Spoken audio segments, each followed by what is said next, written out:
नमस्कार दोस्तों, आप सभी का स्वागत है आपके अपने YouTube channel is my prep पे। तो हमने अपनी लास्ट वीडियो में बात करी थी किस प्रकार भारत में यूरोपियन शक्तियों का आगमन हुआ था, यूरोपियन कंपनियां, व्यापारिक कंपनियां आई थी। इसमें हम बात करेंगे किस प्रकार ईस्ट इंडिया कंपनी, अंग्रेजी ईस्ट इंडिया कंपनी किस प्रकार, किन परिस्थितियों में, किन युद्धों के बाद भारत में अपनी नींव डाल लेती है और यहीं पर स्थापित हो जाती है। तो चर्चा करेंगे इस पर आज, ठीक है।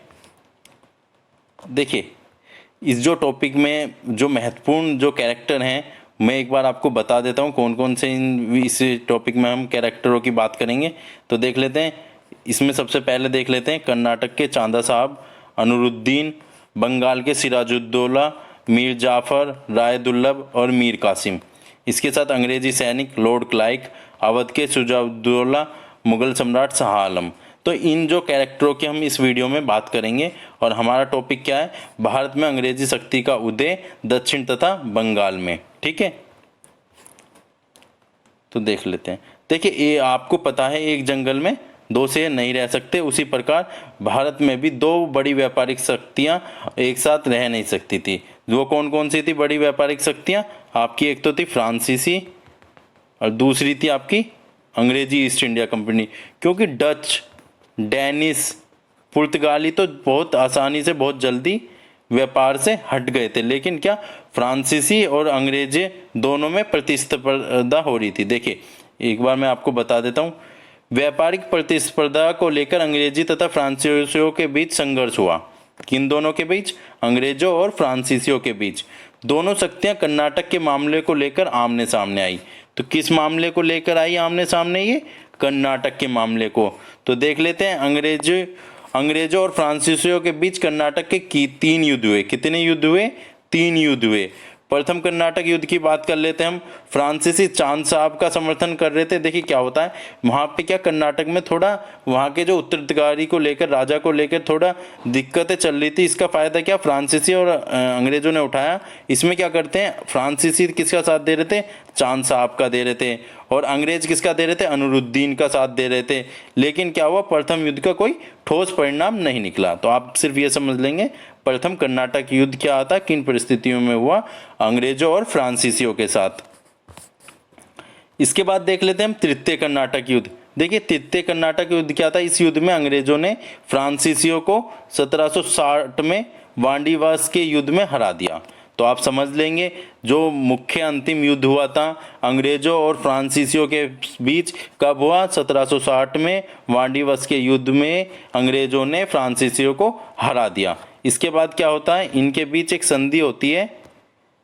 ये होती है आपकी, ये गलत टाइप हो गया, 1763 में। कब? 1763 में एक पेरिस की संधि हो जाती है। देखिए, हम आपको वीडियो जो लाते हैं नोट्स के साथ लाते हैं और कोशिश करते हैं आपको अच्छे से समझा सकें। साथ ही साथ इसका स्क्रीनशॉट ले सकते हैं, अपना रिवीजन कर सकते हैं कभी भी। और इस वीडियो को अंत तक देखें, क्योंकि हमने इस वीडियो के अंत में आपके लिए कुछ क्वेश्चंस दिए हैं, जिसका जवाब आपको इस वीडियो को देखकर आसानी से मिल जाएगा। और वो काफ़ी एग्जामों में आते रहे हैं क्वेश्चन। तो आगे स्टार्ट करते हैं। देखिए, ये तो हो गया फ्रांसीसियों के साथ अंग्रेजों का संघर्ष। अब देख लेते हैं, अब इसके साथ साथ क्या अंग्रेजों का बंगाल के नवाबों के साथ भी संघर्ष चल रहा था। किसके? बंगाल के नवाबों के साथ भी। क्योंकि फ्रांसीसियों को तो इन्होंने 1760 में हरा के भेज दिया था, एक तरह से 1763 में इनकी संधि हो गई थी। लेकिन साथ साथ क्या बंगाल के नवाबों के साथ भी इनका संघर्ष हो रहा था। अब देख लेते हैं संघर्ष के क्या कारण थे, कि भाई किस कारण अंग्रेजों और बंगाल के नवाबों के बीच संघर्ष हो रहे थे। देखिए, वस्तुओं पर चुंगी कहते कर को न देने के कारण अंग्रेजों के द्वारा क्या कुछ वस्तुओं पर कर नहीं दे रहे थे।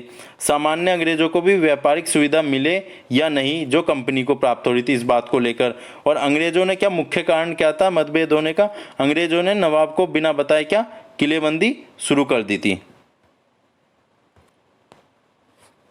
इससे क्या होता फिर कासिम बाजार, इससे क्या होता था कि इसके बाद जब अंग्रेजों ने बिना बताए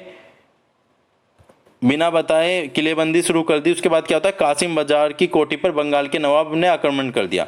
देखिए, जो बंगाल के नवाब थे आपके सिराजुद्दौला के द्वारा आक्रमण कर दिया गया। बंगाल के नवाब के कहने पर भी क्या अंग्रेजों ने किलेबंदी नहीं रोकी थी। तो नवाब ने क्या करा, 1756 में आक्रमण कर दिया, किले को अपने अधिकार में ले लिया। सीधी सी बात समझ लीजिए आप, अंग्रेजों द्वारा किलेबंदी की जा रही थी। बंगाल के नवाब सिराजुद्दौला ने मना करा कि किलेबंदी ना करें, लेकिन उन्होंने ना माना तो उन्होंने क्या करा, कासिम बाजार की कोठी पर आक्रमण कर दिया और अंग्रेजों को वहां से भगा दिया और वहां पे क्या अपना अधिकार कर लिया। इसी के साथ एक इतिहास की बहुत बड़ी घटना होती है काल कोठरी की घटना, ब्लैक होल ट्रेजेडी।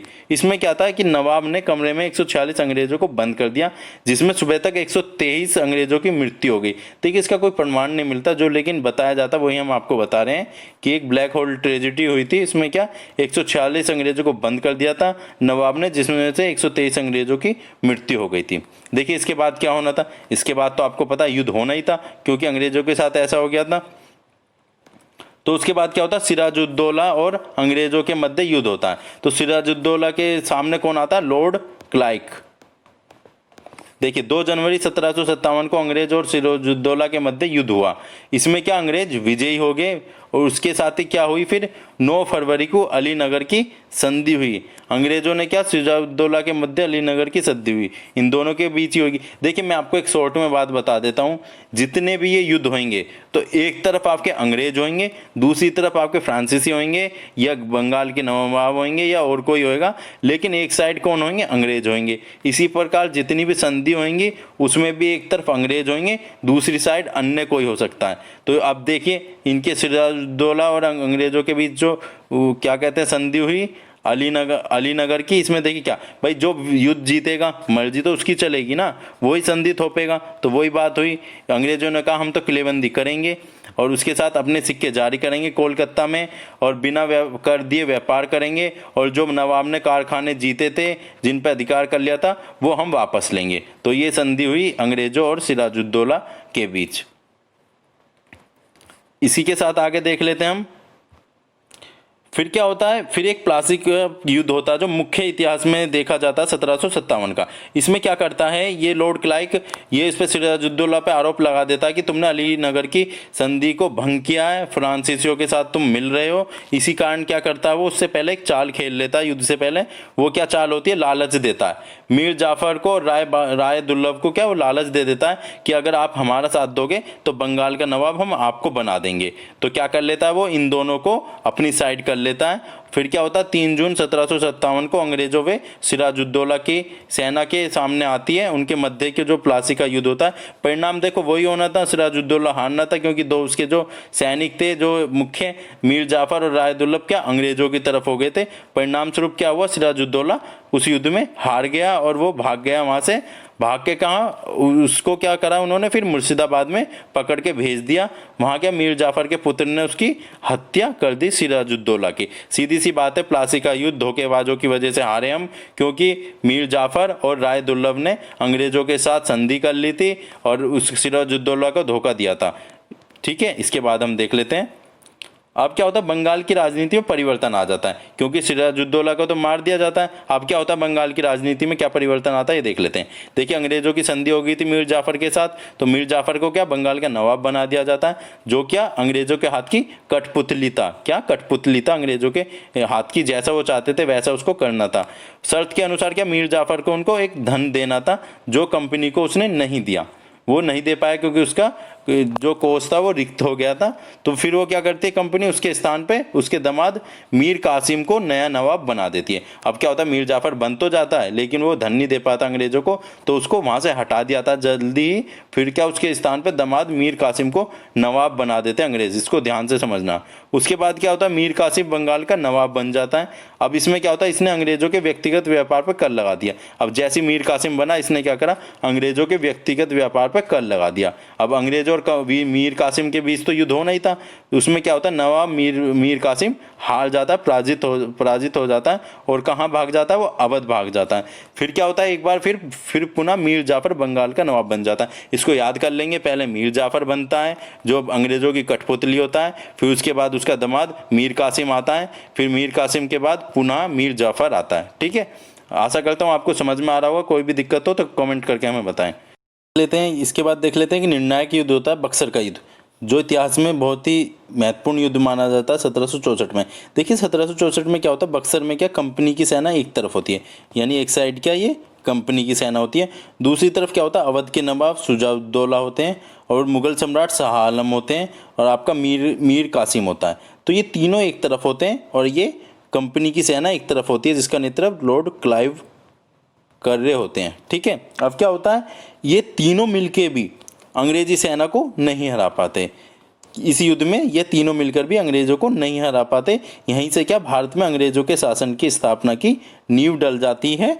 तो ये बक्सर का युद्ध आप समझ लेंगे 1764 का क्यों महत्वपूर्ण था, क्योंकि यहाँ से अंग्रेजों की शक्ति बढ़ गई थी और उन्होंने राजनीति में अपना योगदान देना शुरू कर दिया था। व्यापार के बाद राजनीति में वो इन्वॉल्व हो गए थे बंगाल के नवाबों को हराकर। ठीक है, अब देखिए युद्ध के बाद तो संधि होती है। अब संधि में कौन होएगा, एक तरफ तो वही कंपनी होएगी, अंग्रेजी कंपनी, ईस्ट इंडिया कंपनी, और दूसरी साइड आपके क्या तीनों पक्ष थे, तीनों मतलब तीनों वो थे, सिरजाउद्दौला, आपके मुगल सम्राट और मीर कासिम, ये तीनों एक तरफ थे। तो बक्सर के युद्ध के बाद दोनों पक्षों में 1765 में इलाहाबाद की संधि होती है। अब इलाहाबाद की संधि में क्या होगा भाई, जो युद्ध जीता है उसकी ज़्यादा चलेगी ना, तो वही होता है। अवध के नवाब क्या करते हैं, शुजाउद्दौला अंग्रेज़ों को 50 लाख रुपए देने का स्वीकार कर लेते हैं कि वो उन्हें अंग्रेज़ों को 50 लाख रुपए देंगे। इसी तरह मुगल बादशाह ने क्या करा, बंगाल, बिहार और उड़ीसा की क्या दीवानी अंग्रेज़ों को देनी स्वीकार कर ली। तो देखिए आपके लिए क्वेश्चंस रेडी हैं। अगर आपने वीडियो को ध्यान से देखा होगा तो आप इनके जवाब बड़ी आसानी से देंगे, क्योंकि ये क्वेश्चन आते रहे हैं पीछे भी काफ़ी एग्जाम में। तो मैं आपके क्वेश्चन एक बार बोल देता हूँ। वाडिवस का युद्ध कब हुआ, पेरिस की संधि कब हुई और किन के बीच हुई, ये भी अगर आप बता दें तो अच्छा रहेगा। इसी के साथ प्लासी का युद्ध कब हुआ और किन के बीच इनकी संधि हुई, युद्ध हुआ। इसी के साथ अलीनगर की संधि कब हुई और किन के बीच ये संधि हुई। इनका जवाब आप कमेंट सेशन में दे सकते हैं हम आपके आंसरों का इंतज़ार करेंगे। तो थैंक यू फॉर वॉचिंग।